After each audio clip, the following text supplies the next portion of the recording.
اللہ اللہ اللہ اللہ اللہ اللہ 10 سال گالیاں پتھر گالیاں پتھر. جب آپ تھک جاتے تو باہر چچا سینے سے لگاتے اور اندر حضرت خدیجہ آپ کے زخموں کو سہلاتی. اللہ نے 10 دن کے وقفے سے دونوں سہارے اٹھا لیے. چچا کا سہارا بھی اٹھا لیا اور بیگم کا سہارا بھی اٹھا لیا.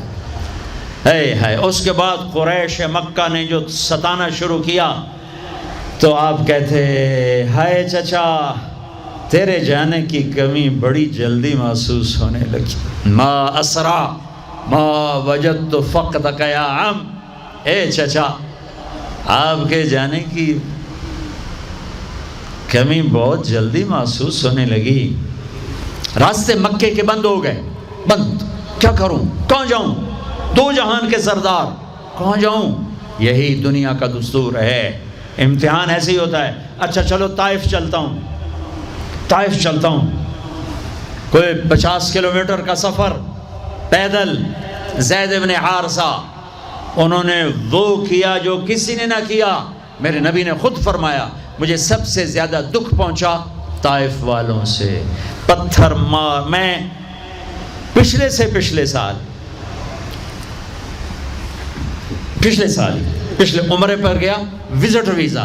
میں ایک مقامی طائف کے آدمی کو لے کر خاص طور پر چونکہ وہ جگہ اب عام پتہ نہیں چلتا, میں وہاں پہنچا جہاں میرے نبی کو پتھر پڑے تھے اور جہاں آپ بے ہوش ہو کر گرے تھے اور جہاں زید بن حارثہ غلام نے آپ کو ایک درخت کے نیچے لٹایا تھا. وہ ساری جگہ میں آنکھوں سے دیکھ کے آیا. آج سڑکیں بنی ہوئی ہیں, کھنڈر کھڑے ہوئے ہیں, لیکن کھنڈر بتا رہے ہیں کہ عمارت عجیب تھی. میں ایک چھت پہ چڑھ گیا.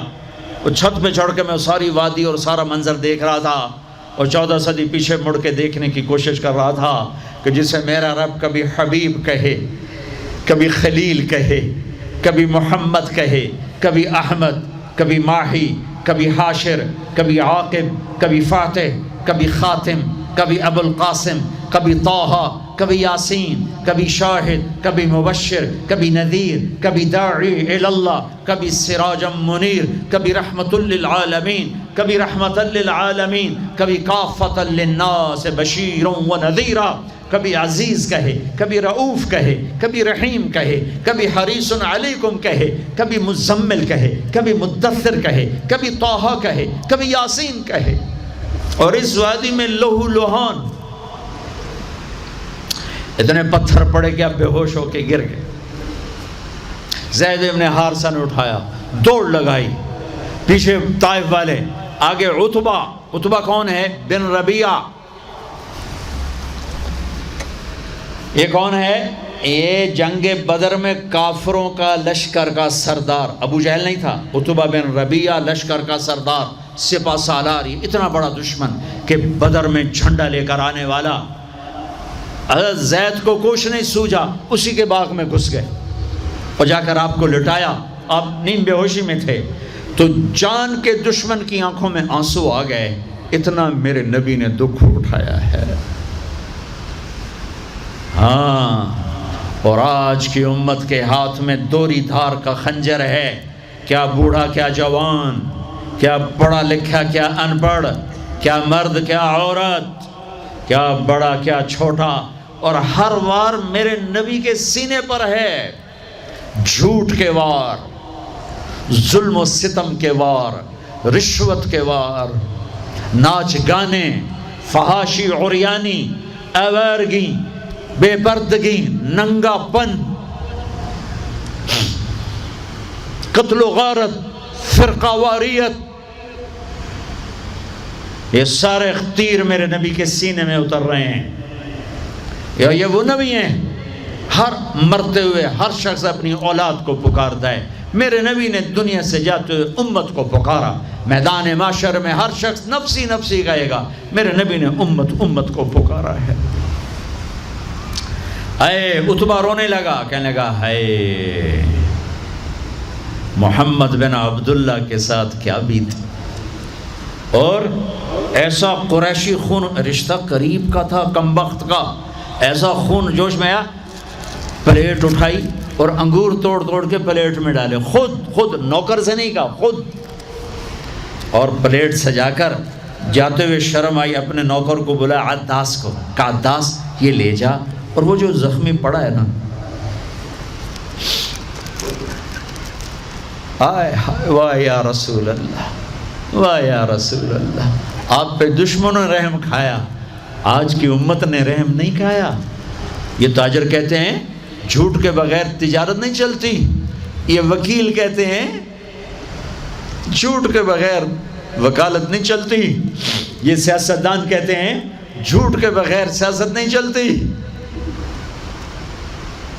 کہنے لگا وہ جو آدمی پڑا ہے نا زخمی، اس کو جا کر یہ انگور دو اور اسے کہنا کہ وہ کہہ رہا ہے تمہیں رشتہ داری کی قسم میرے انگور رد نہ کر۔ کیا قسم دی؟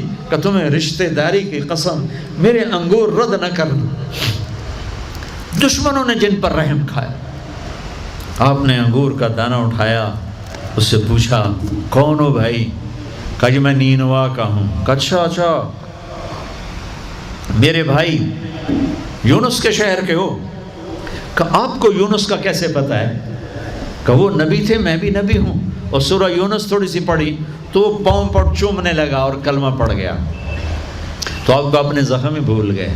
جب وہ واپس گیا تو عتبہ نے کہا تو نے میرے پاؤں تو کبھی نہیں چومے، اس کے کیوں چومے؟ پیارے عتبہ میرے آقا وہ سچا نبی ہے، مان جاؤ گے تو فلاح پاؤ گے۔ کہا تیرے پر بھی اس کا جادو چل گیا۔ پھر آپ نے ایک دعا مانگی ہے اسی انگور کی بیل کے نیچے، اللہم انی اشکو الیک ضعف قوت وقلت حیلتی وہوانی علی النار۔ اے میرے رب آج میں کوئی دکھ سکھ نہ پھولوں تیرے ساتھ، آئے ہائے اب نہ کوئی دکھڑا نہ بیان کروں تجھے میرے مولا، یہ لوگوں نے مجھے کیسے دکھ پہنچایا ہے، تو نے مجھے کن کے حوالے کر دیا۔ الی من تکلنی الی بعید یتجہمنی او الی عدو ملکتہ امری۔ یہ نا آشنا، یہ دشمن ان میرا یہ حال کر دیا، ان لم تکن علی ساخطا فلا ابالی، لیکن میرے رب اگر تو مجھ سے راضی ہے،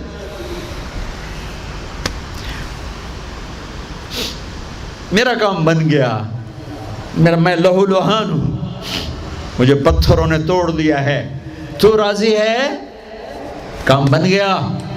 ایک شاعر نے کہا ہے لیتک تحلو لیتک تحلو والحیات مریرۃ ولیتک ترضی والانام غضاب ولیت الذی بینی وبینک عامر وبینی وبین العالمین خراب ولیت الشرابی من ودادک صافیا وشربی من ماء المعین السراب اذا صح منک الود فالکل حین وکل الذی فوق التراب التراب۔ یہ شاعر زندہ ہوتا میں اس کے ہونٹ چومتا، کیا کلام اس نے کہا ہے، ہائے ہائے ہائے۔